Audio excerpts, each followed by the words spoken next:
Hello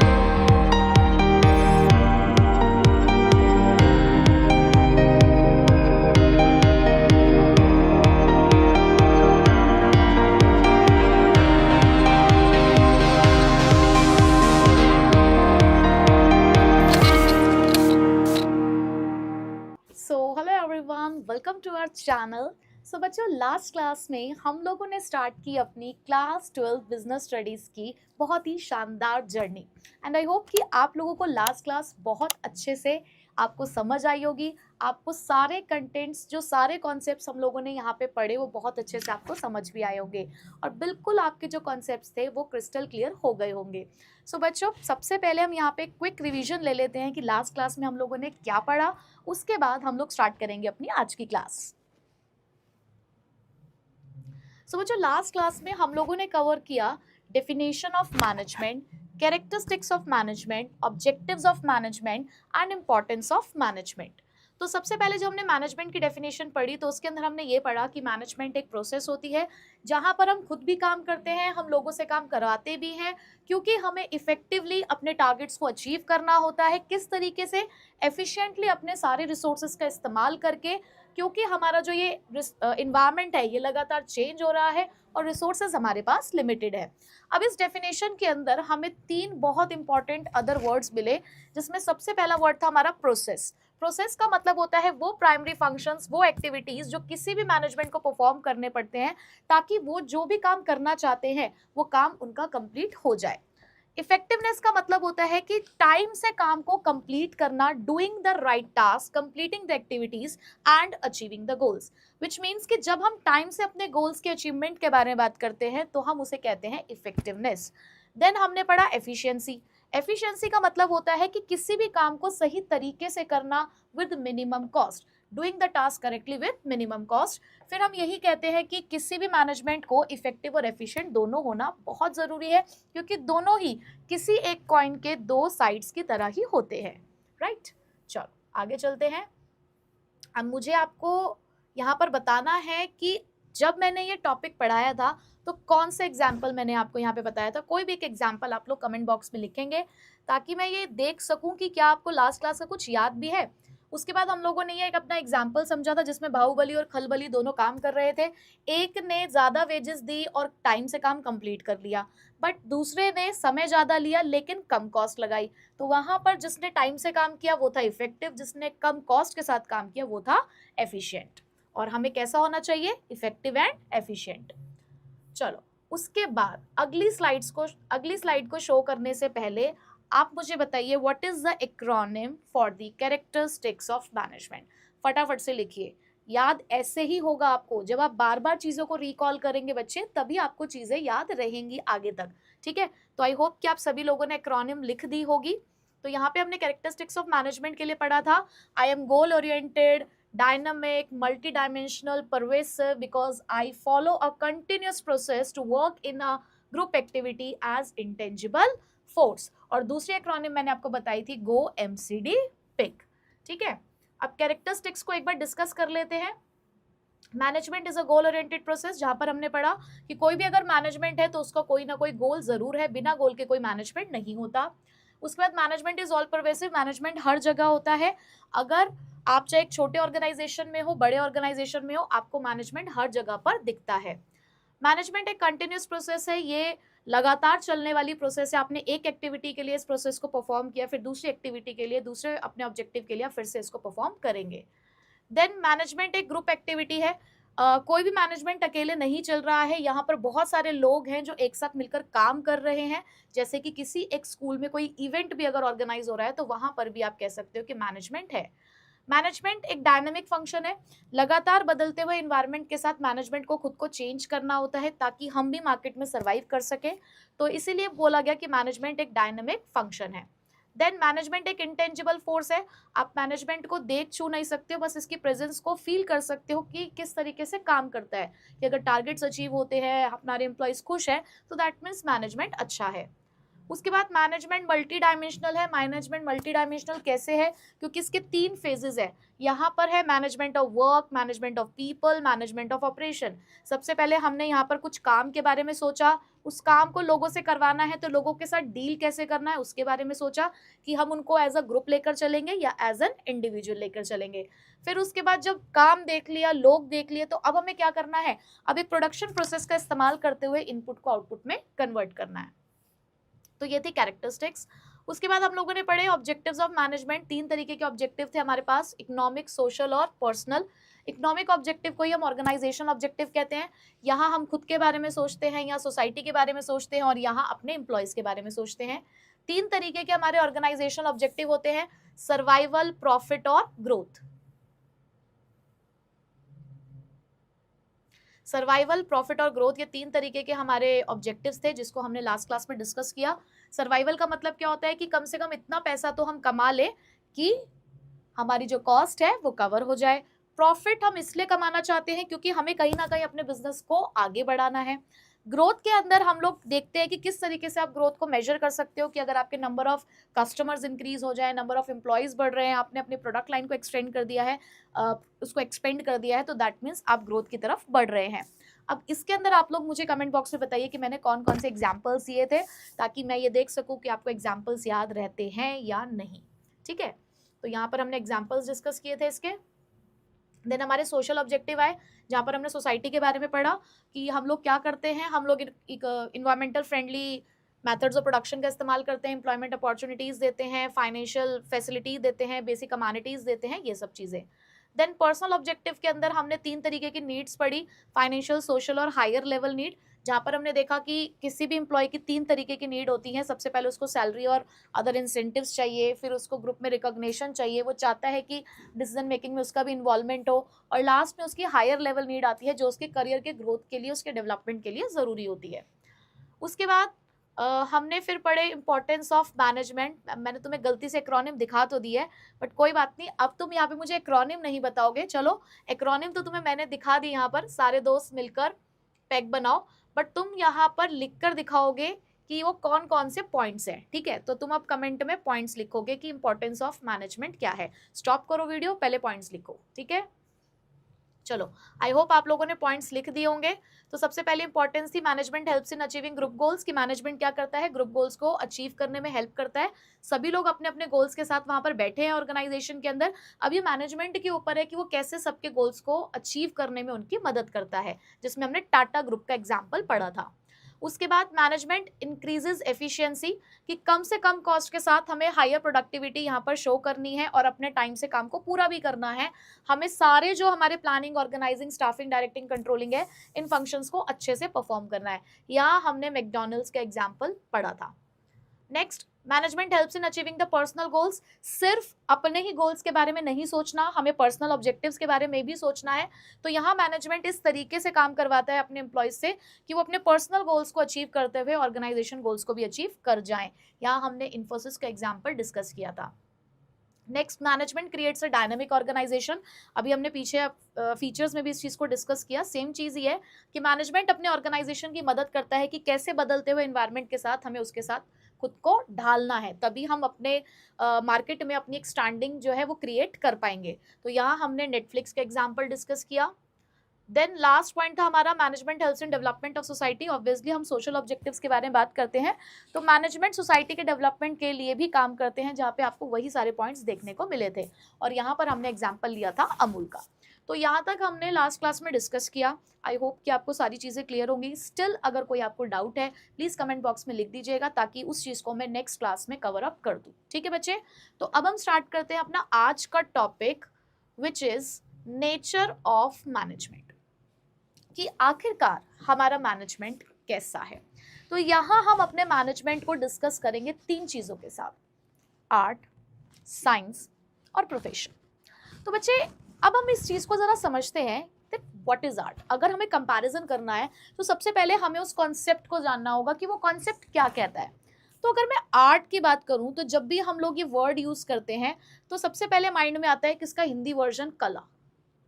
art एक कला है, और जब कला के बारे में बात करेंगे तो किसी को ड्राइंग याद आएगा, है ना, किसी को डांस याद आएगा, किसी को सिंगिंग याद आएगा, लेकिन बहुत सारे लोगों को सिर्फ आर्ट सुनकर याद आती है पेंटिंग यानी कि ड्राइंग। बट बच्चे आर्ट की हम जब भी बात करते हैं, चलो आपके मन में एक ड्राइंग ही आ रहा है, चाहे आपके मन में पेंटिंग ही आ रहा है, बट आप मुझे ये बताइए, क्या सभी लोग बहुत अच्छा ड्रॉ कर सकते हैं क्या सभी लोग बहुत अच्छा पेंटिंग कर सकते हैं क्या? नहीं, हमारे अंदर वो एक स्किल होना चाहिए। अगर मैं आज कहूँ कि मैं आपको एक बहुत ही अच्छा गाना सुनाऊं, तो पता नहीं, हो सकता है कि तुम लोग ये वीडियो बंद करके बैठ जाओगे, क्योंकि मेरे अंदर वो सिंगिंग स्किल नहीं है। आप हर किसी को डांस नहीं करवा सकते। आप शादियों में जाते होगे, आप देखते होगे कुछ लोग तो बहुत अच्छा डांस कर रहे होते हैं और कुछ लोग बस नॉर्मल ऐसे ऐसे ऐसे ही कर रहे होते हैं। तो बच्चे, ये ना एक स्किल होता है। जब भी हम आर्ट की बात करते हैं ना, तो आर्ट हमेशा रिलेट करता है स्किल के साथ। तो आप आर्ट को इस तरीके से समझिए, जब भी आप आर्ट के बारे में पढ़ेंगे तो art is always related to some skill. तो इसलिए इसके लिए कहा भी जाता है it is the skilful. But ये एक पर्सनल एप्लीकेशन है। पर्सनल एप्लीकेशन मतलब कि जिस तरीके से शायद मैं डांस करती होंगी, उस तरीके से मेरी फ्रेंड डांस नहीं करती होगी, है ना। अब जिस तरीके से आपने ये डांसिंग शोज देखे होंगे कि जहाँ पर बच्चे और जो बड़ों के लिए भी होते हैं ये शोज, तो वहां पर वो किस तरीके से अपने डांस को रिप्रेजेंट करते हैं, शायद हो सकता है मैं वैसे रिप्रेजेंट ना कर पाऊँ। तो ये पर्सनलाइज्ड एप्लीकेशन है कि हर पर्सन अलग अलग तरीके से अपने उस स्किल को रिप्रेजेंट कर सकता है। आप लोगों ने सिंगिंग शोज भी देखे होंगे बहुत सारे। अब यहाँ पर जब आप सिंगिंग शोज देखते हो तो वहां पर आप देखोगे ना कि हर एक जो कंटेस्टेंट है वो अलग अलग तरीके से अपने उस आर्ट को शो कर रहा है। तो आर्ट के अंदर जो स्किल है, उस स्किल को रिप्रेजेंट करने का, डेमोन्स्ट्रेट करने का सबका तरीका बच्चे अलग अलग होता है। तो इसलिए यहाँ पर लिखा हुआ है एंड पर्सनल एप्लीकेशन। अब ये पर्सनल एप्लीकेशन किस चीज की है? आगे लिखा है एग्जिस्टिंग नॉलेज। एग्जिस्टिंग नॉलेज, देखो जब सोनू निगम जी सिंगर बने होंगे ना कहीं बचपन में वो नहाते नहाते जरूर गाना गाते होंगे, यानी कि वो बाथरूम सिंगर रहे होंगे, या कभी भी वो कोई एक्टिविटी भी करते होंगे ना, वो तब भी गाना गाते होंगे। ये चीजें आपके अंदर ऑलरेडी होती है। आपके अंदर कोई एक स्किल होता है, बस हमें उस स्किल को पहचानने की जरूरत है। अब जैसे कि मैं कहूँ कि मैं आज यहाँ पर खड़े होकर आपको पढ़ा रही हूँ, आपने देखा होगा हर कोई भी नहीं पढ़ा सकता। क्यों? हर कोई टीचर नहीं बन सकता। क्यों? क्योंकि यहाँ पर भी कुछ स्किल्स इन्वॉल्व हैं। हर कोई अपने उस स्किल का इस्तेमाल भी नहीं कर पाता है सही तरीके से। तो आप ये कह सकते हो कि कहीं ना कहीं आपके अंदर वो एक स्किल होता है, बट हमें उसको पहचानना है, अपने उस नॉलेज को पहचानना है, और फिर हमें उसको और बढ़ाना है। कैसे? With the study, observation and experience. बचपन में मैं क्या करती थी अपने घर पे कि मैंने अपने पेरेंट्स से कहा कि मुझे आप एक बोर्ड ला के दे दो। मुझे बहुत शौक था कि मैं बोर्ड पे ऐसे ऐसे करके बच्चों को पढ़ाऊं। मेरे को बहुत टीचर बनने का बचपन से शौक था। अब वही स्किल जो है वो आज मेरा इस्तेमाल किया जा रहा है ना, आज मैं उसके अकॉर्डिंग वर्क कर रही हूँ। क्यों? क्योंकि मैंने उसके ऊपर फिर वर्क किया, मैंने स्टडी की, ऑब्जर्व किया, कुछ एक्सपीरियंस लिया, तब जाके आज मैं आप लोगों के सामने खड़ी हूँ। तो जो भी आपके स्किल्स होते हैं बच्चे, वो आपके एग्जिस्टिंग नॉलेज पे बेस्ड है, बट टाइम टू टाइम आप उसके ऊपर वर्क करते हो उसको इंक्रीज करने के लिए। ठीक है, आई होप आर्ट आपको अब समझ आ चुका होगा। अब आप यहाँ देखिए, ये मैडम है, ये गाना गा रही हैं, ये डांस कर रही हैं, और कहीं ना कहीं आपको यहाँ पर एक ऑफिस टाइप दिख रहा है जहाँ पर कोई किसी को कुछ समझा रहा है। ये हमारे मैनेजर साहब हैं। ठीक है, तो ये पिक्चर आपको डिफरेंट तरीके की आर्ट को डेमोन्स्ट्रेट कर रहे हैं। चलो आगे चलते हैं। अब आर्ट को थोड़ा सा और डिटेल में जानते हैं, इसके फीचर्स के बारे में पढ़ेंगे, फिर हम इस आर्ट को मैनेजमेंट के साथ कंपेयर करेंगे। ठीक है बच्चे, तो अगर आपको याद करने हैं फिर से फीचर्स ऑफ आर्ट, तो अब आपको यहाँ पे याद करना होगा पीपीटी। यहाँ पर पीपीटी का मतलब पावर पॉइंट प्रेजेंटेशन नहीं है। हमारे बिजनेस स्टडीज के अंदर अब मैं आपको पीपीटी की एक दूसरी डेफिनेशन, मतलब एक दूसरी फुल फॉर्म बताने वाली हूँ। तो सबसे पहला जो पी हमारे पास है बच्चे, उस पी का मतलब क्या है? उस पी का मतलब है पर्सनलाइज्ड एप्लीकेशन। क्या मतलब है इस पी का? Personalised application. अभी डिटेल में पढ़ेंगे इसको। फिर दूसरे पी का मतलब है प्रैक्टिस एंड क्रिएटिविटी। दूसरे पी का क्या मतलब है? Practice and creativity. आपको लिखना है साथ साथ, पता है ना। और उसके बाद टी का मतलब क्या है? Theoretical knowledge. क्या है दूसरे टी का मतलब? क्या है टी का मतलब? Theoretical knowledge. ठीक है, तो ये हो गया हमारा पीपीटी। पहला पी है पर्सनलाइज एप्लीकेशन, दूसरा है प्रैक्टिस एंड क्रिएटिविटी, और यहाँ पे टी का मतलब क्या है? Theoretical knowledge. अब थोड़ा सा इसको डिटेल में देख लेते हैं। देखो बच्चों, ये हमने यहाँ पर कंपैरिजन करना है आर्ट और मैनेजमेंट का। तो पहले मैं आपको आर्ट के फीचर समझाऊंगी, फिर हम उसको मैनेजमेंट के साथ कंपेयर करेंगे। अब सबसे पहले हमारे पास यहाँ पर आया, जैसे कि मैंने अभी पीछे आपको लिखवाया, थ्योरेटिकल नॉलेज। तो एग्जिस्टेंस ऑफ थ्योरेटिकल नॉलेज, जितनी भी आप आर्ट देखेंगे उन सभी के अंदर कोई ना कोई थ्योरेटिकल नॉलेज होती है। अब आप कहेंगे मैम कैसे? अगर हम ड्राइंग कर रहे हैं तो ड्राइंग में किस चीज की थ्योरेटिकल नॉलेज है? आपको पता है बहुत सारे क्लास 12 के ऐसे बच्चे होंगे जिनके पास पेंटिंग, या जिसे फाइन आर्ट्स भी कहा जाता है, ये एक सब्जेक्ट होगा, और उन बच्चों को पता होगा कि उनका एक थ्योरेटिकल पेपर भी होता है। अगर आपके पास फाइन आर्ट्स या पेंटिंग है तो 70 मार्क्स का आई गेस आपका प्रैक्टिकल होता है और 30 मार्क्स का आपका एक रिटन एग्जाम होता है। तो जब वहां पर एक रिटन एग्जाम है, दैट मीन्स वहां पे कुछ ना कुछ थ्योरी है, तभी तो आप उस चीज को वहां पर लिख कर आने वाले हो। जो सिंगर होते हैं उनको भी अपने कुछ वो जो नोट्स होते हैं, उनके सिंगिंग नोट्स होते हैं, वो पढ़ने पड़ते हैं। जो डांसर्स होते हैं जब कोरियोग्राफर बनते हैं तो वहां पर भी उनको ये पढ़ना होता है कि कितने तरीके के डांस फॉर्म्स होती हैं, और ये कहाँ से इवॉल्व हुए, ये कहाँ था और आज कहाँ तक पहुंच गया है। ये सारी चीजें उन लोगों को भी पढ़नी होती है। तो ऐसा नहीं है कि आर्ट के अंदर सिर्फ प्रैक्टिकल चीजें ही आप करते हो, पहले आप उसकी थ्योरी पढ़ते हो, फिर आप उसको प्रैक्टिकली परफॉर्म करते हो। तो हर आर्ट के अंदर एक थ्योरेटिकल नॉलेज है। तो अब आप मुझे बताइए कि क्या मैनेजमेंट के अंदर भी कोई थ्योरेटिकल नॉलेज है? भाई बिल्कुल है। हम तो पढ़ी क्लास 12 में पूरा मैनेजमेंट रहे हैं। हमारी जो फर्स्ट बुक है, जो पार्ट ए जिसे हम कह रहे हैं, वो पूरा का पूरा ही मैनेजमेंट के ऊपर है। तो यहाँ पर बहुत सारी ऐसे लिटरेचर है जो मैनेजमेंट के बारे में डिस्कस करती है। इवन जब आप अपनी हायर क्लासेस में जाएंगे तो आप यहाँ पर फाइनेंस और मार्केटिंग के बारे में पढ़ेंगे, जो मैनेजमेंट से ही रिलेट करता है। क्योंकि अगर आपको स्पेशलाइज करना है किसी एक पर्टिकुलर फील्ड में तो आप उस पर्टिकुलर सब्जेक्ट के अंदर जाएंगे। ठीक है, तो क्योंकि मैनेजमेंट में भी थ्योरी एग्जिस्ट करती है, तो यस आप कह सकते हैं कि मैनेजमेंट के अंदर आर्ट का ये पहला फीचर प्रेजेंट है। क्लियर? चलो अब अगले पॉइंट पे चलते हैं, पर्सनलाइज्ड एप्लीकेशन। अब पर्सनलाइज्ड एप्लीकेशन का मतलब वही जो मैंने अभी आपको थोड़ी देर पहले समझाया कि हर किसी का अपने आर्ट को डेमोन्स्ट्रेट करने का तरीका अलग अलग हो सकता है। अब देखो, हो सकता है कि हम आपके पड़ोस में एक आंटी रहती हैं, उनके 2 बच्चे हैं। ठीक है, दोनों बच्चे बहुत अच्छा डांस करते हैं। तो जब आपने एक सॉन्ग लगाया तो दोनों बच्चे, लेकिन जो अपना डांस रिप्रेजेंट कर रहे हैं, जो डांस को डेमोन्स्ट्रेट कर रहे हैं, दोनों अलग अलग तरीके से डांस कर रहे हैं। कोई हिप हॉप कर रहा है, कोई अपना फ्री स्टाइल कर रहा है। तो दोनों का तरीका अलग है ना, दोनों ही बहुत अच्छे डांसर्स हैं, लेकिन दोनों अपने उस आर्ट को अलग अलग तरीके से डेमोन्स्ट्रेट कर रहे हैं, राइट? बट क्या मैनेजमेंट में भी ऐसा होता है? क्या मैनेजमेंट में भी हर एक मैनेजर अलग अलग तरीके से काम करता है? बिल्कुल।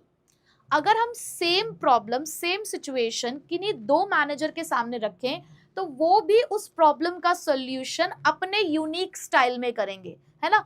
आप अपने स्कूल में भी देखिए कि, अच्छा चलो यहीं से एग्जांपल लेते हैं। आज मैं आपको यहाँ पर बिजनेस स्टडीज पढ़ा रही हूँ, एक बिजनेस स्टडीज आप अपने स्कूल में भी किसी टीचर से पढ़ रहे होंगे, हो सकता है आपको एक थर्ड असिस्टेंस भी लेकर चल रहे हो बिजनेस स्टडीज के लिए। बट आप एक चीज महसूस करोगे कि तीनों ही लोग पढ़ा तो सेम चीज रहे हैं। भाई आपके स्कूल का टीचर भी आपको बिजनेस स्टडीज पढ़ा रहा है, मैं भी आपको बिजनेस स्टडीज पढ़ा रही हूँ, और कोई जो थर्ड आपने एक ले रखा है असिस्टेंट, वो भी आपको बिजनेस स्टडीज ही पढ़ा रहे हैं। बट तीनों का उस चीज को प्रेजेंट करने का तरीका अलग है ना। तो लाइकवाइज बच्चे, ऑर्गेनाइजेशन में भी ऐसा होता है कि सपोज करो हम एक सेम पीपीटी या सेम प्रोजेक्ट 2 मैनेजर्स को दे रहे हैं, तो वो दोनों भी उसको जो एक्सप्लेन करेंगे वो अपने यूनिक स्टाइल में करेंगे। तो यहाँ से क्या कंक्लूजन निकला कि पर्सनलाइज्ड एप्लीकेशन मैनेजमेंट में भी प्रेजेंट होता है। ठीक है, तो एक बार पढ़ लेते हैं फिर भी डिटेल में। Art is a personalised concept. Art एक पर्सनलाइज्ड कॉन्सेप्ट है। For example, 2 dancers, 2 speaker will differ in demonstrating their art, कि दोनों जो है वो क्या होंगे, अपनी आर्ट को डेमोन्स्ट्रेट कैसे करेंगे, अलग अलग तरीके से करेंगे। Like in any art, in management too, manager applies his acquired knowledge in a personalized and a unique manner. This is the keyword. ये इसका कीवर्ड है कि यहाँ पर वो कैसे करते हैं, यूनिक मैनर में अपने जो भी उनका वर्क है उसको प्रेजेंट करते हैं। And this give rise to different styles in management. ये भी हमारा कीवर्ड हो गया कि यही डिफरेंट स्टाइल को अराइज करता है, ठीक है। और वहां पे आपका कीवर्ड क्या था बच्चे, लॉट ऑफ लिटरेचर, और यहाँ तो आप देख ही रहे हैं existence of theoretical knowledge clearly लिखा हुआ है, ठीक। चलो आगे चलते हैं थर्ड पॉइंट पे, based on practice and creativity. अब थर्ड पॉइंट है based on practice and creativity. अब इसका क्या मतलब है, देखो अगर जो सोनू निगम जी हैं, अगर वो भी 5 से 6 साल तक गाना नहीं गाएंगे, तो क्या जब वो दोबारा से स्टार्ट करेंगे, क्या उन्हें दोबारा से उस सब चीजों को रिकॉल नहीं करना पड़ेगा। मैं भी अगर कुछ सालों के लिए ये पढ़ाना छोड़ दूं, तो शायद मुझे भी दोबारा से स्टार्ट करने में प्रॉब्लम आएगी। बट अगर हम रेगुलरली इस चीज को करते जा रहे हैं, तो डे बाय डे हम लोग क्रिएटिव हो रहे हैं। अब इसका एग्जाम्पल हम लोग फिर से लेते हैं अपने रियल लाइफ से। आप फिर से वही डांसिंग शोज देखोगे, सिंगिंग शोज देखोगे, किसी कंटेस्टेंट को आपने उसके ऑडिशन के टाइम पे देखा, और वहीं पे जब वो सेमीफाइनल या फाइनल पे पहुंच गया, आपने उसको तब देखा, क्या आपको उसकी क्रिएटिविटी बढ़ती हुई नहीं दिखी होगी कि जब वो ऑडिशन पे आया था और जब आज वो फाइनल या सेमीफाइनल तक पहुंच गया, तो वो कितना क्रिएटिव हो चुका होगा। क्यों? क्योंकि वो उसके ऊपर रेगुलरली वर्क कर रहा है, वो उसको कंटिन्यूअसली प्रैक्टिस कर रहा है, और कंटिन्यूअसली प्रैक्टिस करने की वजह से क्या आ रहा है, क्रिएटिविटी आ रही है। तो आपकी जो आर्ट है वो क्रिएटिविटी पे बेस्ड होती है, वो प्रैक्टिस पे बेस्ड होती है कि आपको क्रिएटिव होना पड़ेगा। और वो क्रिएटिविटी कैसे आएगी, जब आप कंटिन्यूअसली इस चीज को क्या करेंगे बच्चे, प्रैक्टिस करेंगे, ठीक है। अब मैं मैनेजमेंट के अंदर भी अगर इस चीज को बात करूं, तो मैम क्या मैनेजमेंट में भी ऐसा होता है? बिल्कुल ऐसा ही होता है। जब एक मैनेजर पहले दिन अपने बिजनेस को चलाना शुरू करता है, पहले दिन जब अपने ऑर्गेनाइजेशन में काम करना शुरू करता है, तो शायद उसे दिक्कत आती होगी। आप अपने फादर से या मदर से ही पूछ सकते हैं, अगर वो वर्किंग है, चाहे वो किसी ऑर्गेनाइजेशन में वर्किंग हो, चाहे वो अपना खुद का बिजनेस चलाते हो, चाहे वो प्रोफेशन के अंदर हो, आप उनसे एक बार पूछिएगा कि जब वो पहले दिन काम करने के लिए गए थे, तो उनको क्या प्रॉब्लम फेस करनी पड़ी, किस तरीके से उन्होंने उन सब चीजों को हैंडल किया, और आज जब उनको इतना टाइम हो चुका है ये सब काम करते हुए, तो आज वो उन सब चीजों को कैसे सॉल्व करते हैं। आपको अपने आप ही सारा जो आपको अपने आप ही आंसर जो है वो मिल जाएगा। तो बच्चे यही चीज आप यहाँ पर समझिए कि जिस दिन मैनेजर भी पहली बार काम करने गया होगा, तो उसको दिक्कत आई होगी, उसके सामने बहुत सारी प्रॉब्लम आ रही होगी, बट जैसे जैसे उसको टाइम हो गया, जैसे जैसे उसने प्रैक्टिस किया, तो अपने आप ही वो इनोवेटिव हो गया, वो इमेजिनेटिव हो गया, उसको समझ आने लगा कि अच्छा ये सिचुएशन होती है तो इसमें ऐसा कर सकते हैं। तो आप कह सकते हो कि मैनेजमेंट के अंदर भी हमें प्रैक्टिस करनी है, और वही प्रैक्टिस हमें क्या दिलवाएगी, क्रिएटिविटी दिलवाएगी। तो देखिए सबसे पहले यहाँ पर देख लेते हैं, since art is concerned with personal application of the knowledge, some kind of creativity is required to practise the basic principle learn. अब यहाँ पर आपने ये चीज समझ ली है कि क्योंकि जो आर्ट है वो पर्सनल एप्लीकेशन पे बेस्ड है, कि अपनी नॉलेज को अलग तरीके से आपको डेमोन्स्ट्रेट करना है, बट उसके अंदर आपको क्या लेकर आनी पड़ेगी, क्रिएटिविटी लेकर आनी पड़ेगी। A good manager work through the combination of practice. यहाँ पर जो एक अच्छा मैनेजर है वो भी क्या करता है, कॉम्बिनेशन यूज करता है। किस चीज का कॉम्बिनेशन यूज करता है, क्रिएटिविटी, इमेजिनेशन, इनिशिएटिव, इनोवेशन, ये सारी चीजें वो इस्तेमाल करेगा, कि न्यू आइडियाज लेकर आएगा, न्यू मेथड्स लेकर आएगा, इमेजिनेटिव होगा, मतलब उसको पता होगा कि अगर आज वो ये काम कर रहा है तो कल को उसके क्या कॉन्सिक्वेंसेस हो सकते हैं, right. So what distinguishes a successful manager with less successful one is the ability to put these principles into the practice। किसी एक सक्सेसफुल मैनेजर और लेस सक्सेसफुल मैनेजर के बीच का डिफरेंस हम कहाँ से निकाल सकते हैं, कि कौन अपनी आर्ट को या कौन अपने जो प्रिंसिपल्स उन्होंने लर्न किए होंगे उसको सही से प्रेजेंट कर पाता है, ठीक है। तो हम कह सकते हैं कि ये वाला जो फीचर है ये भी आपको मैनेजमेंट के अंदर दिख रहा है।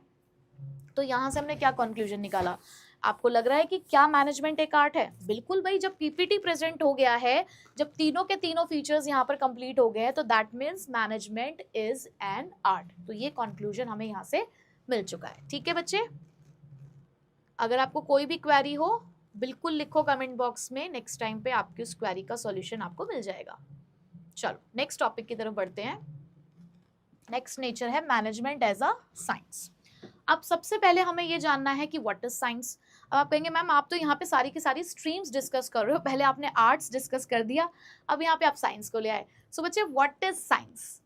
अब जब भी हम साइंस की बात करते हैं तो साइंस में तो हमारे पास क्या याद आता है कि सब्जेक्ट है, स्ट्रीम है, बट ये साइंस वर्क कैसे करती है, क्या पढ़ते हो आप इस साइंस के अंदर? आप इस साइंस के अंदर देखते हो कि जो भी आपके अगर फ्रेंड्स होंगे साइंस स्ट्रीम में, आप उनको देखते हो ना कि वो एक्सपेरिमेंट्स करते हैं सॉरी, वो ऑब्जर्वेशंस करते हैं, तो कहीं ना कहीं उनके जो काम है वो किस चीज के ऊपर बेस्ड है, वो लोग कह सकते हैं कि कुछ लॉ के ऊपर वर्क कर रहे हैं, वो कुछ ऐसी बातें हमें बताते हैं जिसको वो प्रूव कर सकते हैं। साइंस जिन भी बातों को कहता है वो उन बातों को प्रूव कर सकता है। साइंस कुछ भी बात झूठ नहीं बोलता। साइंस के अंदर ऐसी कोई बात नहीं है जो झूठ है। अगर आपने 10th क्लास तक जो भी साइंस पढ़ी उसके अंदर आपको बहुत सारे लॉज पढ़ाए गए थे, बहुत सारे प्रिंसिपल्स पढ़ाए गए थे, क्या वो प्रिंसिपल्स वो लॉज अलग है क्या? क्या जैसे ही आपने 10th छोड़ी, आपने साइंस छोड़ी, उसके बाद वो सब चीजें बदल गई? नहीं। क्या इंडिया के अंदर हम जो भी साइंस से रिलेटेड लॉ पढ़ते हैं क्या दूसरी कंट्री में जाके वो अलग हो जाते हैं क्या? बिल्कुल नहीं। विच मीन्स कि साइंस क्या है? साइंस एक सिस्टमेटाइज बॉडी ऑफ नॉलेज है। साइंस आपको सिस्टमैटिकली नॉलेज प्रोवाइड करता है। और ये क्या एक्सप्लेन करता है बच्चे? ये एक्सप्लेन करता है कुछ ट्रूथ, ये कुछ सच्चाई बताता है आपको कि आपकी जो आपका जो वर्ल्ड है वो किस तरीके से काम कर रहा है। आप जो यहाँ पे चेंजेस देखते हो अपने आसपास, वो चेंजेस कैसे हो रहे हैं, ये उस चीज को एक्सप्लेन करता है। बहुत सारे सच से आपको रूबरू कराता है। कहीं ना कहीं आपके माइंड में जो क्वेश्चंस आते हैं, साइंस आपको उस चीज का आंसर देता है। ठीक है। And the operation of general laws, और बहुत सारे ऐसे लॉ है वो किस तरीके से वर्क करते हैं, ये उन सारी चीजों की जानकारी आपको देता है। तो साइंस ये होता है। ये तो हमने साइंस की डेफिनेशन पढ़ी। अब इसको थोड़ा सा और डिटेल में पढ़ेंगे इसके फीचर्स के साथ। चलिए, अब साइंस के फीचर्स के लिए हम लोगों को याद करना है यूएसपी। अब यूएसपी की कहीं ना कहीं आपने एक और फुल फॉर्म देखी होगी, बट यहाँ हम यूएसपी के लिए एक अलग अपनी फुल फॉर्म बनाएंगे। हमारे लिए एक अलग एक्रोनिम है ये। तो बच्चे सबसे पहले आप देखिए कि इसके एक्रोनिम क्या है हमारे वो पॉइंट्स जो साइंस को और अच्छे से डिफाइन करने वाले हैं। तो सबसे पहली चीज जो आपको दिख रही है यहाँ पर यू। अब you stands for universal validity. मैं चाहती तो पहले से ही ये सारी चीजें यहाँ पर लिखकर रख सकते थी। लिखकर ना रखने का एक रीजन ये है कि ये पॉइंट्स कहीं ना कहीं हमें याद रखने हैं। और जब हम अपने हाथ से लिखते हैं ना बच्चे, तो लिखी हुई चीजें आपको याद रहती हैं। तो कहीं ना कहीं आपको ये चीज समझनी होगी। आप देखो, बिजनेस स्टडीज तो सब लोग हम पढ़ रहे हैं, लेकिन हमें अपनी ना अप्रोच भी अब उसको ठीक करना है। हम पढ़ते आ रहे, क्लास 11 से हमने बिजनेस स्टडीज पढ़ा है, बट कहीं ना कहीं हमारा शायद हो सकता है तरीका गलत हो, डायरेक्शन गलत हो। तो ये चीजें आपको, जैसे ही मैं क्लास में कुछ कुछ चीजें बता रही हूँ, तो वो चीजें आपको याद भी रखनी है कि मैम ने अच्छा ये कहा था, तो इस तरीके से हम लोगों को करना है। ठीक है। तो पहला पॉइंट क्या हुआ हमारा? Universal validity. उसके बाद S stands for systematised body of knowledge. ये तो हमने डेफिनेशन में भी वर्ड देखा था, सिस्टमेटाइज्ड बॉडी ऑफ नॉलेज। अभी डिटेल में हम लोग इसको देखेंगे, सिस्टमेटाइज्ड बॉडी ऑफ नॉलेज। अब उसके बाद पी से क्या है? पी से है प्रिंसिपल्स। लिखते रहो, principles based on practice and observation, या आप इसको ऐसे भी लिख सकते हैं, principle based on experimentation and observation. ठीक है। चलो मैं इसको यहीं पे ही लिख देती हूँ।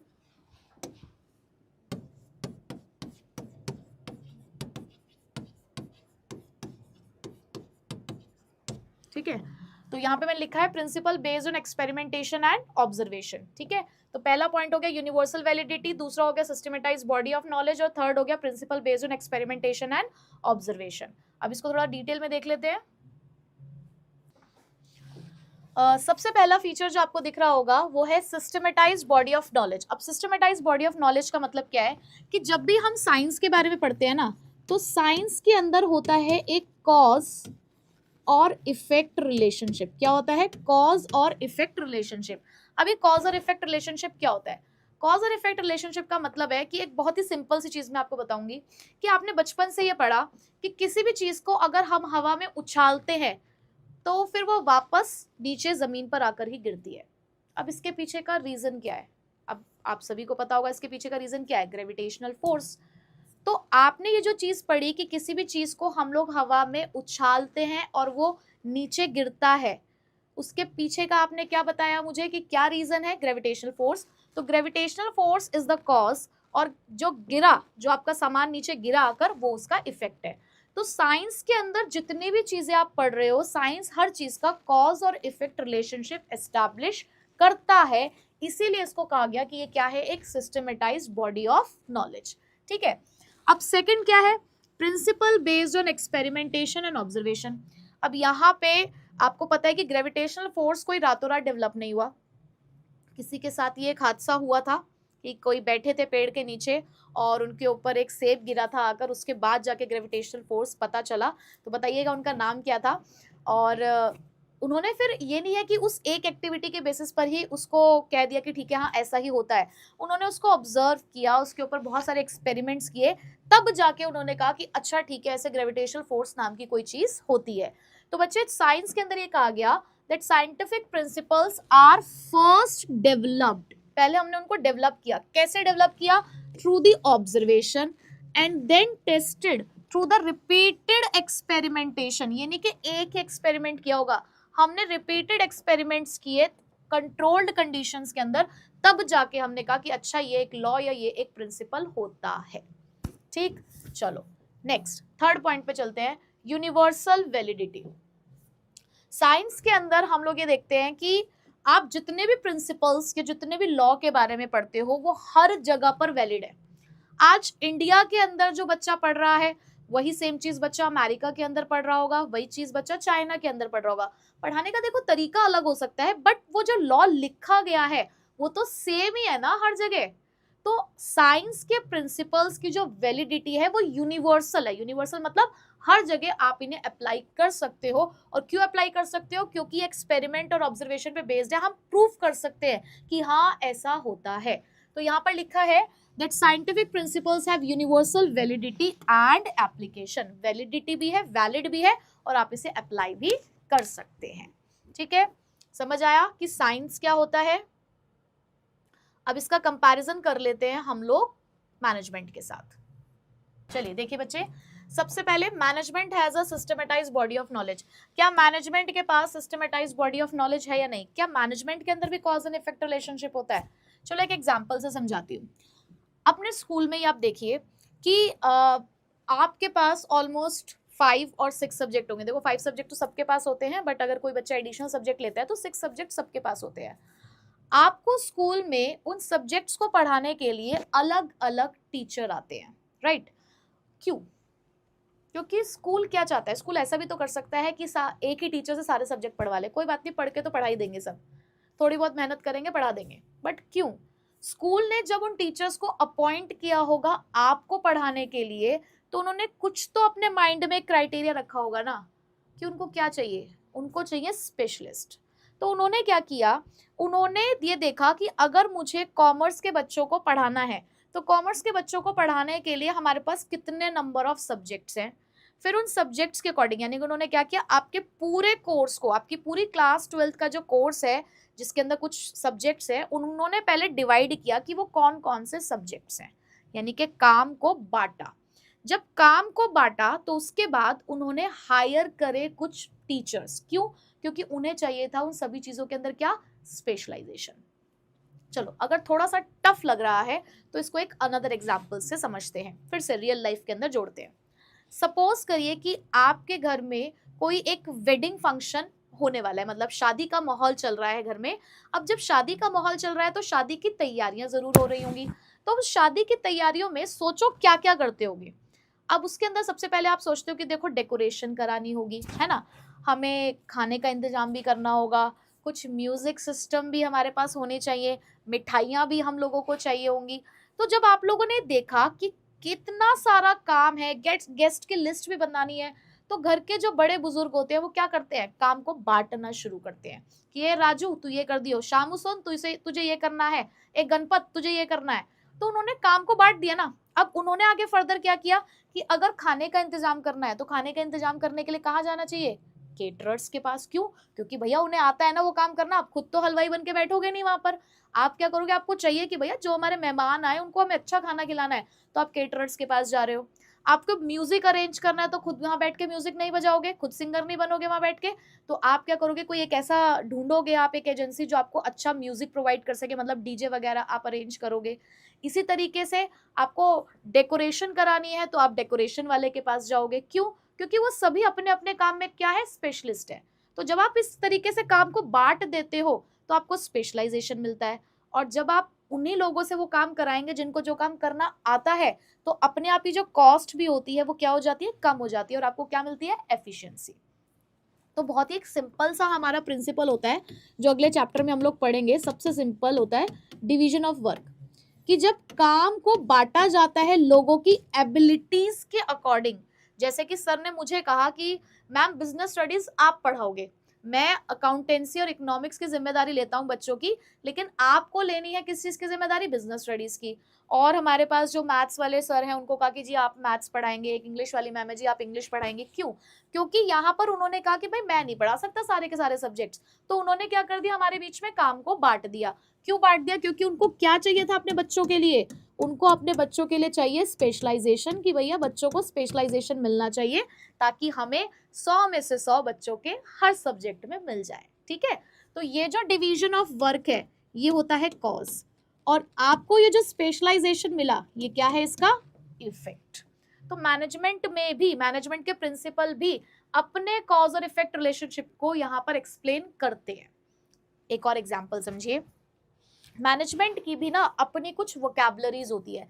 जैसे साइंस की देखो, आप देखोगे ना कभी आप टेस्ट रिपोर्ट अगर अपनी देखते हो तो वहां पे बहुत सारे कुछ वर्ड्स लिखे होते हैं जिसको हम खुद से पढ़ने की कोशिश करते हैं। कुछ चीजें हमें समझ आती है, जैसे हीमोग्लोबिन लिखा है, चलो ठीक है हमें समझ में आ रहा है, ब्लड शुगर लिखा है, ठीक है समझ में आ रहा है। बट कुछ ऐसे ऐसे वर्ड्स लिखे होते हैं जो समटाइम्स हमें समझ नहीं आते, फिर हम गूगल करने की कोशिश करते हैं। क्यों? क्योंकि वो उनकी टर्मिनोलॉजी है। लाइकवाइज जब आप बिजनेस स्टडीज पढ़ रहे हो तो आपकी भी तो कुछ अपनी टर्मिनोलॉजी है जिसको आप इस्तेमाल कर रहे हो। तो बिजनेस के अंदर भी ये सारी चीजें प्रेजेंट होती है, मैनेजमेंट के अंदर भी ये सारी चीजें प्रेजेंट होती हैं। तो यस, जो फर्स्ट फीचर है उसके लिए मैं कह सकती हूँ कि ये वाला जो फीचर है वो हमारा मैनेजमेंट के अंदर भी प्रेजेंट है। साइंस का फर्स्ट फीचर हमारे मैनेजमेंट में भी प्रेजेंट है। चलो नेक्स्ट की तरफ चलते हैं। बेस्ड ऑन एक्सपेरिमेंटेशन, क्या मैनेजमेंट के प्रिंसिपल भी एक्सपेरिमेंट्स के ऊपर बेस्ड हैं?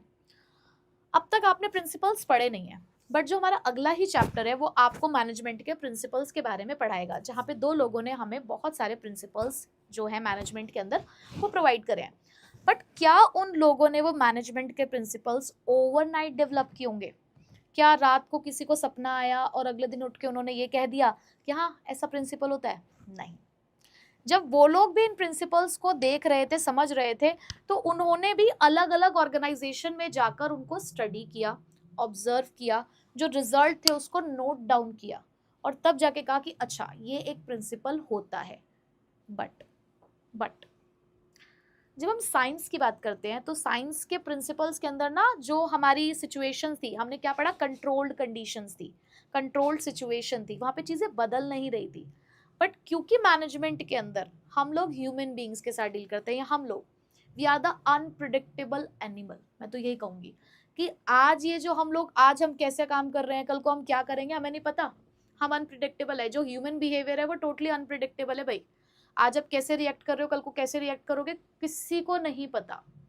तो क्योंकि मैनेजमेंट के अंदर हम लोग यहाँ पर ह्यूमन बिहेवियर के साथ डील करते हैं और हर किसी का जो बिहेवियर है वो अलग अलग है, हर किसी की जो नीड है वो अलग अलग है, तो यहाँ पर मैनेजमेंट प्रिंसिपल का जो आउटकम है, जो रिजल्ट है, वो अलग अलग मिलता है। तो ये चीज हमारी अलग हो गई ना साइंस के प्रिंसिपल से। साइंस के प्रिंसिपल तो हर जगह सेम रिजल्ट देते हैं, बट मैनेजमेंट के प्रिंसिपल्स क्योंकि हमारे पास ह्यूमन बिहेवियर है उस वजह से अलग अलग रिजल्ट देता है। बट हाँ, एक्सपेरिमेंट्स यहाँ भी होते हैं, ऑब्जर्वेशन यहाँ पर भी है।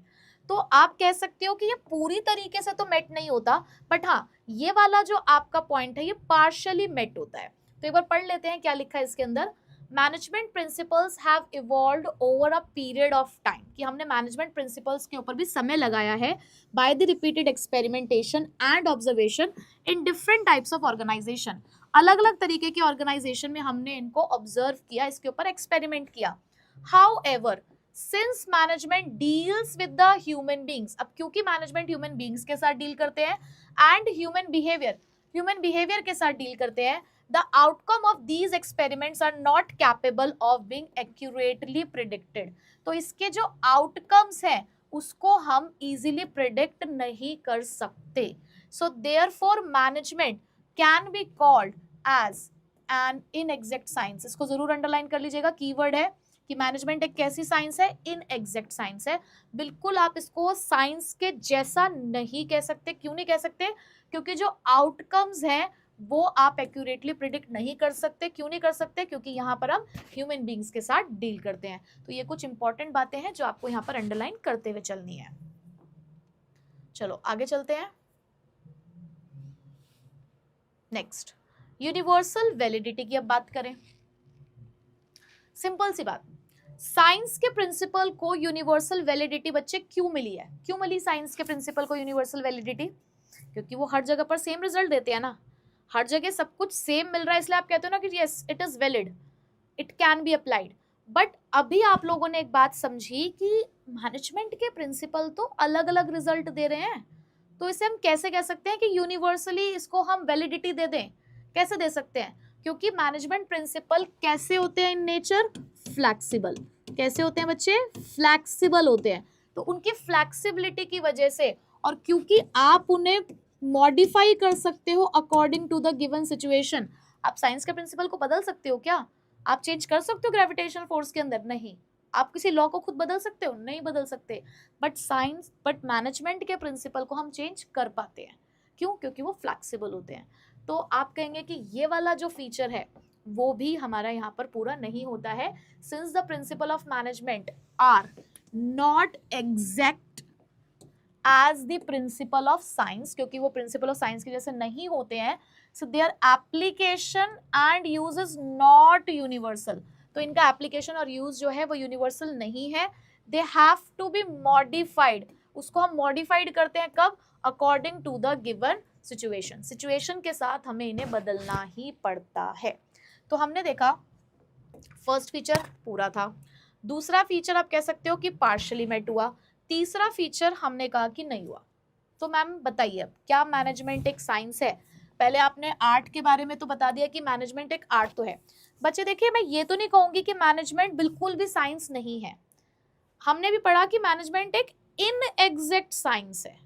ये बिल्कुल आपकी जो फिजिक्स और केमिस्ट्री जैसे साइंस है उसके जैसे तो नहीं है, बट यस ये उसके थोड़ा सा पास जरूर है। बहुत ज्यादा दूर भी नहीं है उससे और बहुत ज्यादा पास भी नहीं है। आप कह सकते हो कि yes it is a soft science. ठीक है, तो अगर हम कंक्लूजन देखें तो management is both an art और science, but it is an inexact science. ये जरूर आपको याद रखना है कि ये कैसी साइंस है? एक इनएग्जैक्ट साइंस है।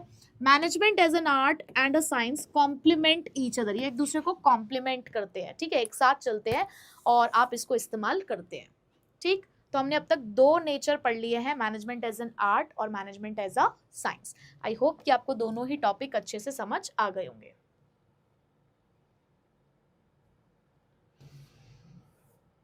बच्चे नोट डाउन कर रहे हैं ना आप लोग? साथ साथ बिल्कुल करते रहिएगा, बहुत ज़रूरी है ना, क्योंकि जब आप नोट करते हैं तो बहुत सारी चीज़ें आपको माइंड में जो है वो फिट हो जाती है कि ठीक है हम लोगों ने ये चीज़ें याद करी है। चलो अब तीसरी चीज़ की तरफ बढ़ते हैं, मैनेजमेंट एज अ प्रोफेशन। अब मैनेजमेंट एज अ प्रोफेशन का मतलब क्या है, उसके लिए पहले क्या समझेंगे? What is a profession. चलो अब प्रोफेशन का अगर मैं आपको एग्जाम्पल दूँ, मैंने आपसे कहा कि बच्चे मैं एक डॉक्टर भी हूँ, आपको पता है मैं एक डॉक्टर हूँ। तुम्हें हो अगर खांसी जुकाम बुखार तो बता देना मुझे, बिल्कुल इलाज हो जाएगा। मानेंगे आप? आप कहेंगे कि एक मैम जो हमें यहाँ पर बिजनेस स्टडीज़ पढ़ा रही हैं वो कह रही हैं कि वो डॉक्टर भी हैं। कुछ तो गड़बड़ है। मैडम डिग्री दिखा दो फिर, एक काम करो। मैंने कहा अच्छा डिग्री दिखानी पड़ेगी? छोड़ो छोड़ो छोड़ो, आई एम अ लॉयर। मैं लॉयर हूँ और मैं लड़ सकती हूँ तुम्हारे लिए तुम्हारा केस। मैडम देखो लड़ तो सकती हो, लेकिन ये बात भी थोड़ी सी हमें हजम नहीं हो रही कि आप लॉयर हैं, यहाँ पर भी कुछ गड़बड़ है। मैडम डिग्री दिखा दो। मैंने कहा अच्छा ये तो नहीं दिखा पाऊंगी। अच्छा मैं एक टीचर हूँ। अब इस बात पे कहीं ना कहीं आपको विश्वास हो रहा है ना, कि टीचर हो तभी तो सर ने यहाँ पर आपको पढ़ाने के लिए अपॉइंट किया है, तो इस बात पे तो आपको विश्वास हो गया है ना। तो बच्चे आप इन तीनों चीजों में देखो कि आप क्यों नहीं मान रहे हो कि मैं डॉक्टर हूं। आपने एक डिग्री स्पेसिफाई कर दी ना, तो वो डिग्री क्या सबको मिल जाती है? क्या हर कोई डिग्री ले रहा है वो वाली? नहीं। आप देखो क्लास 12 तक आप कह सकते हो कि आप सभी लोग पढ़ रहे हैं, क्लास 12 तक हम लोग पढ़ रहे हैं, तो एक जनरल स्टडीज कर रहे हैं सब लोग। 10 तक तो सबका कॉमन होता है, उसके बाद 11th के बाद सब अपनी स्ट्रीम्स के अकॉर्डिंग पढ़ाई करते हैं। बट उसके बाद भी आप एक स्पेशल नॉलेज लेते हो किसी भी प्रोफेशन में एंटर करने के लिए, कि अगर आपको एक नॉर्मल, अगर मैं फिजिशियन की बात करूं तो उसके लिए आप क्या करेंगे? आप एमबीबीएस की डिग्री लेंगे, है ना। जब आप अपना इलाज कराने के लिए जाते हैं किसी भी डॉक्टर के क्लिनिक पे, तो आप उसका बोर्ड जरूर रीड करते होगे, आप उसकी डिग्री जरूर देखते होगे कि भाई जिसके पास हम जा रहे हैं खुद को दिखाने के लिए वो क्या है ना। आप डेंटिस्ट के पास जाते हो या फिर आप डर्मेटोलॉजिस्ट के पास जाते हो, तो आप देखोगे ना कि भाई वो उस चीज में स्पेशलाइज है या नहीं, उसके पास वो स्पेशल नॉलेज, वो स्पेशल स्किल्स है या नहीं। ऐसे ही अगर आप किसी लॉयर के पास जाएंगे तो आप देखेंगे ना कि भाई हाँ इसने एलएलबी कर रखी है या नहीं कर रखी है। तो जितने भी प्रोफेशन होते हैं, हालांकि ये टॉपिक आपने क्लास 11th में भी पढ़ा होगा, जितने भी आपके प्रोफेशन होते हैं वो एक ऐसा ऑक्यूपेशन है जिसको सपोर्ट करता है एक स्पेशलाइज्ड नॉलेज। जहां पर आपको कुछ स्पेशलाइज्ड नॉलेज चाहिए, कुछ स्किल्स चाहिए, तभी आप उस प्रोफेशन में एंटर कर सकते हैं। ठीक है, तो देखिए बच्चे, it is N occupation which is backed. Backed मतलब होता है सपोर्टेड। अगर किसी को बैक्ड याद करने में प्रॉब्लम है तो आप यहां पर लिख सकते हैं supported, which is supported by specialised knowledge, यानी कि जिसके पीछे क्या है? एक स्पेशलाइज्ड नॉलेज है। समझ आ रही है बात? चलो वेरी गुड, आगे चलते हैं, अब इसके फीचर्स को समझते हैं। और फीचर आपको बहुत बढ़िया लगेंगे इसके, क्योंकि यहाँ पर फीचर में मैंने एक बहुत ही मोटिवेशनल एक्रोनिम आपके लिए यूज करी है, जिसको मैं चाहूंगी कि आप लोग अपनी लाइफ में फॉलो करें।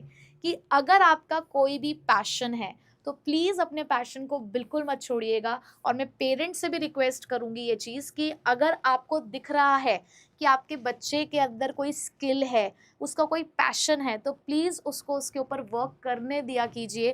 क्योंकि जिस चीज को वो दिल से करेंगे ना, वो उस फील्ड में जरूर सक्सेसफुल हो पाएंगे। ठीक है, तो इसी के साथ हमारा जो मोटिवेशनल कोट है वो क्या है? With right passion everyone can achieve the success। कि अगर आपने अपने उस राइट पैशन को पहचान लिया तो सक्सेस आपके हाथों में जरूर होगी। ठीक है, चलो ये तो हो गया मोटिवेशन आज का। अब जरा पढ़ लेते हैं कि इसके पॉइंट्स क्या हैं। तो बच्चे यहाँ पर W से है well defined body of knowledge. सारी एक्रोनिम याद हो जानी चाहिए आप लोगों को, और जो समरी नोटबुक है उसमें सारी चीजें नोट करनी है। डिटेल्ड नोटबुक के अंदर नोट्स बनाओ कलरफुल सुंदर सुंदर से, और अपने जो माइंड मैप्स है या फिर डायग्राम, फ्लो चार्ट्स, ये सारी एक्रोनिम्स और जितने भी हेडिंग्स हम लोग पढ़ते हैं वो सारी चीजें कहाँ लिखनी होती है? समरी नोटबुक में। ठीक है, बहुत काम आएगी वो। उसके बाद R से हमारे पास क्या है यहाँ पर? Restricted entry. ठीक, उसके बाद P से क्या है हमारे पास? P से है हमारे पास प्रोफेशनल एसोसिएशन। क्या है? Professional association. फिर E से है हमारे पास एथिकल कोड ऑफ कंडक्ट, और S से है हमारे पास सर्विस मोटिव। ठीक है, तो ये 5 फीचर्स होते हैं हमारे प्रोफेशन के: well defined body of knowledge, restricted entry, professional association, ethical code of conduct, और लास्ट में सर्विस मोटिव। और क्या एक्रोनिम है? With right passion everyone can achieve success. चलो आगे चलते हैं। चलो जी, पहले प्रोफेशन के सारे फीचर्स को समझ लेते हैं, उसके बाद कंपैरिजन करेंगे। तो बच्चों देखो, सबसे पहले लिखा है well defined body of knowledge. अब अगर आप भाई कॉमर्स स्ट्रीम में है तो कल को हो सकता है आप चार्टेड अकाउंटेंट बनना चाहते हो, आप सीएस करना चाहते हो, सीए में है, सीएफए है, या हो सकता है कोई अपने बिजनेस को ही आगे बढ़ाना चाहता हो या अपना एक स्टार्टअप चलाना चाहता हो, तो आपको कहीं ना कहीं इंस्ट्रक्शंस की जरूरत होती है। अगर आपको जैसे चार्टेड अकाउंटेंट बनना है तो आपको इंस्ट्रक्शन की जरूरत है ना, तो क्या वो इंस्ट्रक्शंस आपके पास उस प्रोफेशन में नहीं है? क्या आपको नहीं पता कि कैसे चार्टेड अकाउंटेंट बना जाता है? क्या आपको नहीं पता कि पहले सीए फाउंडेशन देना होता है, फिर इंटरमीडिएट होता है, फिर फाइनल होता है? ये चीजें पता है ना। विच मीन्स कि जितने भी प्रोफेशन होते हैं बच्चे, वो सारे वेल डिफाइंड है। बहुत सारे इंस्टीट्यूट्स हैं जहां पर उन प्रोफेशन को पढ़ाया जाता है, बहुत सारी ऐसी बुक्स हैं जो उन प्रोफेशन को डिफाइन करती हैं, जो उन प्रोफेशन की पढ़ाई कराती है। तो यहाँ से हमने एक चीज समझी कि जितने भी हमारे प्रोफेशन होते हैं वो कैसे होते हैं, well defined body of knowledge. All professions have well defined body of knowledge that can be acquired through instruction, जिसको हम कैसे एक्वायर कर सकते हैं, इंस्ट्रक्शंस के थ्रू। ठीक है, उसके बाद सेकंड पॉइंट पे आते हैं, रिस्ट्रिक्टेड एंट्री। क्या किसी भी प्रोफेशन में हम ऐसे एंटर कर सकते हैं, ऐसे घुस सकते हैं किसी भी प्रोफेशन के अंदर? कभी भी हमारा मन करे कि हमें सीए बनना है तो हम घुस गए सीए वाले कोर्स में, ऐसा होता है क्या? नहीं ना। कुछ आपको क्राइटेरियाज होते हैं जिसको फुलफिल करना होता है कि आपको क्या करना है, आपको सीए फाउंडेशन देना। उन्होंने एक रोक लगा दी है कि ऐसे हर कोई चार्टर्ड अकाउंटेंट नहीं बनेगा, पहले आपको इसका एंट्रेंस एग्जाम क्लियर करना पड़ेगा। लॉयर बनना चाहते हो, एलएलबी करनी है, तो क्लैट का एग्जाम देना पड़ेगा, है ना। तो जितने भी यहाँ पर प्रोफेशन है उनके अंदर एंट्री रिस्ट्रिक्टेड है। ऐसे ही आपको यहाँ पर एंट्री नहीं मिल रही है। आपको कहीं ना कहीं हो सकता है कोई क्वालिफिकेशन एलिजिबिलिटी लगा दें कि आपको क्लास 12th पास ही करनी है 60% के साथ या 50% के साथ, तो यहाँ कहीं ना कहीं क्या है, कुछ रिस्ट्रिक्शंस है।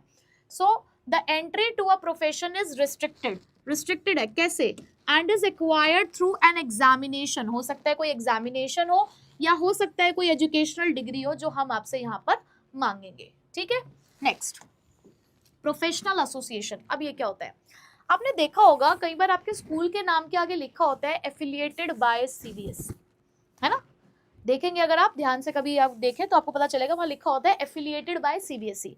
अब एफिलिएटेड बाय सीबीएसई का मतलब क्या है कि जो भी हम वहाँ पर रूल्स और रेगुलेशंस फॉलो कर रहे हैं, मतलब पढ़ाने के लिए जो करिकुलम हम लोग फॉलो कर रहे हैं, वहाँ पर हम किसके करिकुलम को फॉलो कर रहे हैं? कौन है हमारे सर पर जो हमें सब कुछ चीजें बता रहे हैं वहाँ पर? सीबीएसई। इसी तरीके से जब आप किसी प्रोफेशन में एंटर करते हैं तो उनके लिए भी कोई प्रोफेशनल बॉडी होती है जो उनके लिए इंस्ट्रक्शंस ड्राफ्ट करती है, रूल्स रेगुलेशंस बनाती है, नॉर्म्स सेट करती है कि आप उस प्रोफेशन में क्या करेंगे और कैसे करेंगे, आपको मेंबरशिप देती है। फॉर एग्जाम्पल, अगर आप सीए बनते हैं, चार्टेड अकाउंटेंट, तो आपके लिए प्रोफेशनल बॉडी कौन सी है? आईसीएआई। यहाँ पे जो भी इंस्ट्रक्शंस बताई गई हैं सीए के कोर्स में एंटर करने के लिए, उन सभी चीजों को हम लोग फॉलो करते हैं, है ना। और यहीं से आपको मेंबरशिप मिलती है, यही देंगे आपको सर्टिफिकेट, यही देंगे आपको सीए की डिग्री। ये एक प्रोफेशनल बॉडी है हमारी सीए बनने के लिए। उसी तरीके से अगर आप लॉयर बनते हैं तो लॉयर के लिए कौन सा है? Bar council of India, BCI. आप इसके मेंबर बनेंगे। इन्होंने सारी इंस्ट्रक्शंस आपको बता रखी हैं, ठीक है। सो यहां से देखिए बच्चे, all professions are affiliated to a professional association which regulates the entry, जो आपकी एंट्री को रेगुलेट करेगा, इसको अंडरलाइन करते रहिएगा। ग्रांट्स द सर्टिफिकेट, आपको यहाँ पर सर्टिफिकेट देगा किस चीज की? कि अब आप उस प्रोफेशन में प्रैक्टिस कर सकते हो, कि जैसे अगर सीए की आपको डिग्री मिल गई तो अब आप एज अ सीए वर्क कर सकते हो, एज अ लॉयर आप वर्क कर सकते हो। And formulates the code of conduct, और क्या बनाता है आपके लिए? Code of conduct. Code of conduct मतलब कि उस प्रोफेशन में रहकर कैसे काम करोगे, ठीक है, वो सब चीजें बताएगा। जैसे कि आईसीएआई है किसके लिए? चार्टर्ड अकाउंटेंट्स के लिए, और बार काउंसिल ऑफ इंडिया है किसके लिए? लॉयर्स के लिए। तो ये जो मैंने बॉक्सेस में डाले हैं ये आपको क्या करने हैं, यहाँ पर कीवर्ड्स है, नोट डाउन करने हैं, ठीक। और ऊपर भी जैसे मैंने ये अंडरलाइन किया था कि एक एग्जामिनेशन है, एजुकेशनल डिग्री है, आप इसको अंडरलाइन कर सकते हो, कीवर्ड्स है हमारे। यहाँ तक समझ आ गया है? चलो आगे चले। मैं अपनी वीडियो के कमेंट्स ज़रूर पढ़ूंगी, तो मुझे बिल्कुल आपसे रिस्पॉन्स चाहिए बच्चे कि हाँ आपको चीज़ें समझ आ रही हैं, कोई डाउट है वो मैं देखूंगी आपको कि क्या डाउट है, ठीक है। और जो भी आप पढ़ रहे हैं, आपको जब जब मैं कह रही हूँ कि एक्रोनिम लिखो तो वो चीज़ें आपको लिखनी है, ठीक है। चलो नेक्स्ट देखते हैं अब ज़रा, एथिकल कोड ऑफ कंडक्ट। कहाँ भाग गए तुम? यहीं रहो। एथिकल कोड ऑफ कंडक्ट का मतलब होता है how to behave in a profession, कि जब आप उस प्रोफेशन के अंदर हैं तो उस प्रोफेशन में रहते रहते आपको किस तरीके से काम करना है, बेसिकली वो यहाँ पर आपको समझाया जाता है कि आप कैसे बिहेव करेंगे। तो देखिए जरा, all professions are bounded by a code of conduct. जितने भी प्रोफेशंस होते हैं उनके ऊपर एक कोड ऑफ कंडक्ट जुड़ा हुआ है जो गाइड करता है बिहेवियर को, जो उनके बिहेवियर को गाइड करेगा। जैसे कि एक डॉक्टर है, एक डॉक्टर के लिए क्या है उसका कोड ऑफ कंडक्ट, कि सपोज करो कि वो बैठा हुआ लंच कर रहा है बट उसे दिखा कि एक इमरजेंसी पेशेंट आया है, तो उसको क्या करना चाहिए, उसका कोड ऑफ कंडक्ट क्या कहता है कि जी पहले अपने पेशेंट को ट्रीट करो। मुन्ना भाई एमबीबीएस देखी है ना, देखिए मुन्ना भाई एमबीबीएस, उसमें आपने देखा था कि एक बच्चा जिसने सुसाइड अटेम्प्ट किया, अब उसकी माँ मतलब अपने बच्चे को लेकर खड़ी है बट वहां पर डॉक्टर्स आ रहे हैं जा रहे हैं, उसको देख नहीं रहे हैं, वो कह रहे हैं पहले फॉर्मेलिटीज पूरी करो। Gabbar is back, another example है कि एज अ डॉक्टर आपका क्या फर्ज बनता है कि आपको पहले अपने पेशेंट को देखना है, ये आपका एथिकल कोड ऑफ कंडक्ट है। एज अ लॉयर आपका क्या कोड ऑफ कंडक्ट है कि आप अपने जो भी आपका क्लाइंट है आप उसको जस्टिस दिलवाइए, उसको न्याय दिलवाइए, अगर वो सही है तो झूठ का साथ नहीं देना है, पहली चीज। ठीक है, तो हर प्रोफेशन के अंदर इस तरीके के कोड ऑफ कंडक्ट होते हैं। जैसे कि यहाँ पर वही एग्जांपल दिया कि जब भी कोई डॉक्टर की प्रैक्टिस में आता है तो उनसे एक ओथ दिलवाई जाती है अपने प्रोफेशन के रिगार्डिंग कि आपको किस तरीके से इस प्रोफेशन के अंदर रहकर काम करना है। आपने देखा होगा कि जब लोग मंत्री भी बनते हैं तो मंत्री बनते टाइम भी वो एक ओथ लेते हैं ना, तो वो ओथ यही बताती है कि आप उस जगह पर किस तरीके से काम करने वाले हो। ठीक है, नेक्स्ट सर्विस मोटिव। अब जितने भी प्रोफेशन के बारे में हम लोगों ने यहाँ पे डिस्कस किया, क्या कर रहे हैं ये सारे प्रोफेशन, क्या ये आपको कोई सामान बेच रहे हैं, क्या कोई प्रोडक्ट बेचा जा रहा है, नहीं, सर्विस दी जा रही है। एक चार्टेड अकाउंटेंट आपको फाइनेंशियल सर्विस देता है, एक लॉयर आपको लीगल सर्विस देता है, एक डॉक्टर आपको मेडिकल सर्विस दे रहा है। तो जितने भी प्रोफेशनलिस्ट हैं वो सारे क्या दे रहे हैं आपको, कहीं ना कहीं कोई सर्विस दे रहे हैं, और उस सर्विस के बदले में वो आपसे क्या चार्ज कर रहे हैं, फी चार्ज कर रहे हैं। So the basic motive of a profession is to serve the client's interest by rendering dedicated and committed service। चलो अब इसको अंडरलाइन कर लो, डेडिकेटेड एंड कमिटेड सर्विस के जितने भी प्रोफेशनल होते हैं वो क्या करते हैं, डेडिकेटेड और कमिटेड सर्विसेज देते हैं। For example the task of a lawyer is to ensure that his clients gets justice, क्योंकि एक लॉयर है उसका क्या है टास्क कि उसके क्लाइंट को क्या मिले, जस्टिस मिले। ठीक है, तो ये तो हमने पढ़ लिए प्रोफेशन के फीचर्स। बच्चे मैं फिर से आपको एक चीज़ बोलना चाहूँगी कि बहुत डिटेल में आपको पढ़ाया जा रहा है, बहुत डिटेल में, क्योंकि आप अपना बोर्ड एग्जाम देने जा रहे हैं, वहाँ पर कुछ भी आपसे क्वेश्चन पूछा जाता है, कैसा भी केस स्टडी आपके पास आ सकती है। तो डिटेल में पढ़ाने के पीछे रीज़न ही यही है कि आपकी कॉन्सेप्चुअल क्लैरिटी रहे, आप हर तरीके का क्वेश्चन अटेम्प्ट कर पाएँ, चाहे वो डायरेक्ट हो, इनडायरेक्ट हो, एप्लीकेशन बेस्ड हो या केस स्टडी बेस्ड हो। ठीक है, पढ़ाने को जब मैराथन चलती है तो हम आधे घंटे में भी एक एक चैप्टर पढ़ा देते हैं, बट यहाँ पर आप पहली बार जब चैप्टर को पढ़ रहे हो तो मेरा मानना यही है कि पहली बार जब हम चैप्टर को पढ़ते हैं तो उसको बहुत डिटेल में पढ़ना चाहिए। पहली बारी में सबसे ज़्यादा टाइम लगेगा, फिर जब हम सेकेंड टाइम पढ़ेंगे ना तब समय कम लगेगा। ठीक है, तो घबराना नहीं है, पढ़ना है कि ये देखना कि टाइम कितना लग रहा है, आप ये देखो कि आपको समझ कितना आ रहा है। ठीक है, चलो अब कंपैरिजन करें। तो सबसे पहला well defined body of knowledge, बताओ जी, मैंने well defined body of knowledge में क्या बताया कि आपके पास कुछ इंस्ट्रक्शंस हैं प्रोफेशन में एंटर करने के लिए, आपको पढ़ाया जाता है।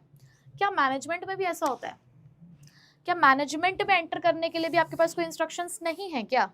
क्या आपने नहीं सुना कि बहुत सारे इंस्टीट्यूशंस होते हैं जहाँ पर मैनेजमेंट को पढ़ाया जाता है, मैनेजमेंट कोर्सेज होते हैं, BBA MBA क्या है, कहीं ना कहीं मैनेजमेंट कोर्सेज है, BMS है, क्या है, मैनेजमेंट कोर्स ही तो है, और बहुत सारी बुक्स हैं जो मैनेजमेंट के ऊपर लिखी गई हैं।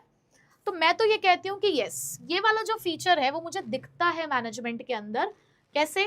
Like a profession, management is based on a systematised body of knowledge comprising well defined principles, क्योंकि यहाँ पर भी कुछ वेल डिफाइंड प्रिंसिपल्स हैं।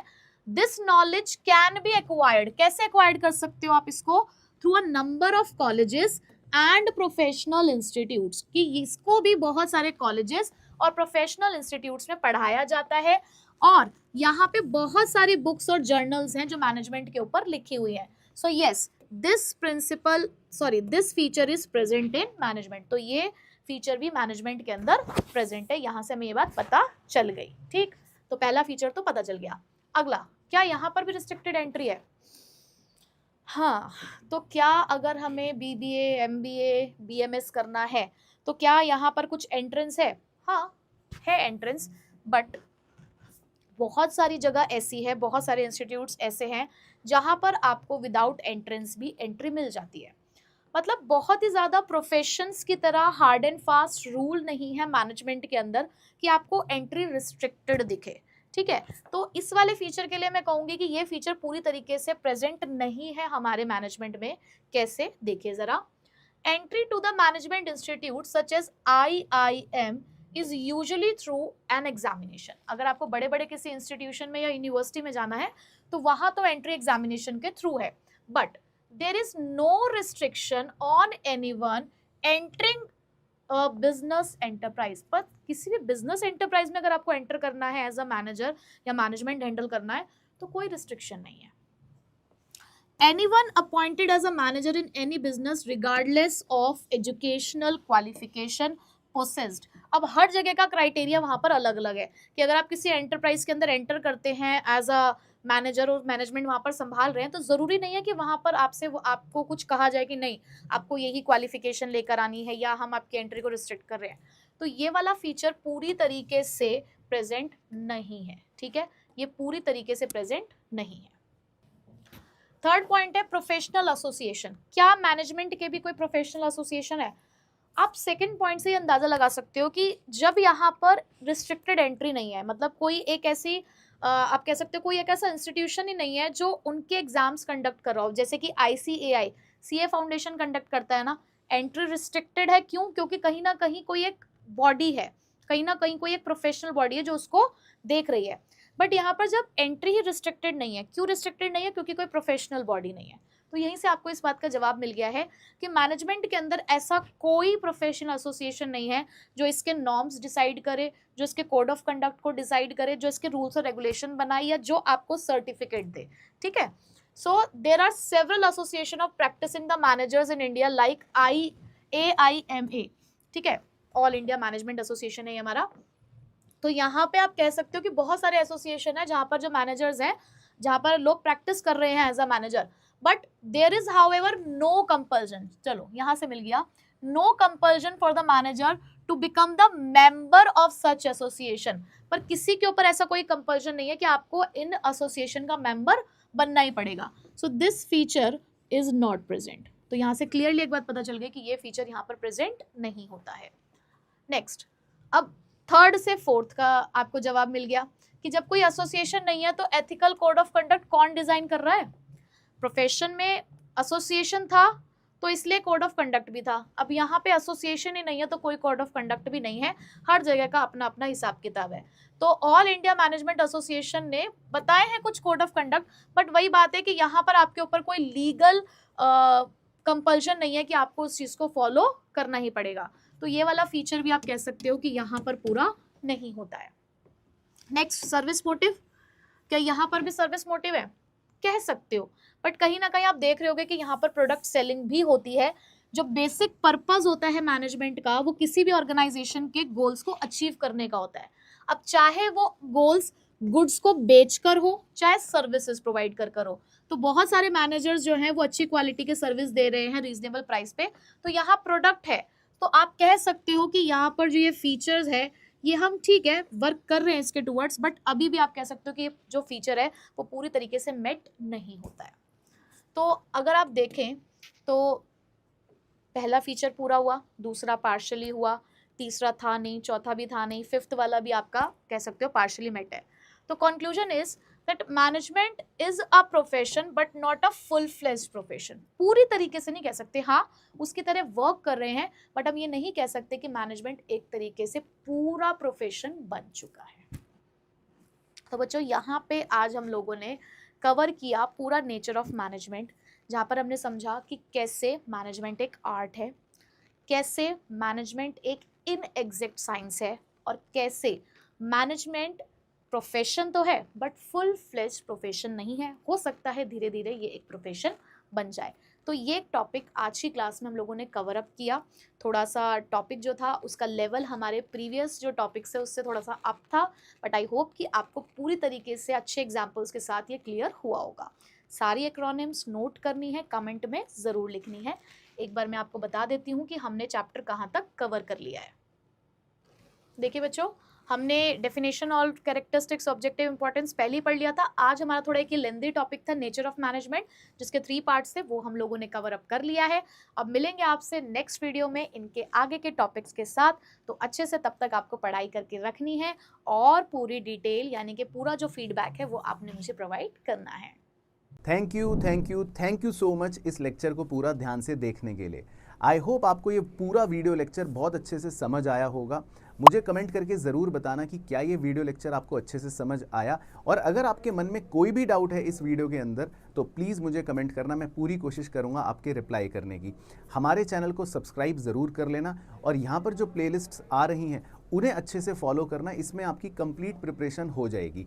एंड जाने से पहले हमारे इन सोशल मीडिया अकाउंट्स पर मेरे साथ पर्सनली कनेक्ट हो सकते हो, और मुलाकात करूँगा अब आपसे आपकी नेक्स्ट वीडियो में।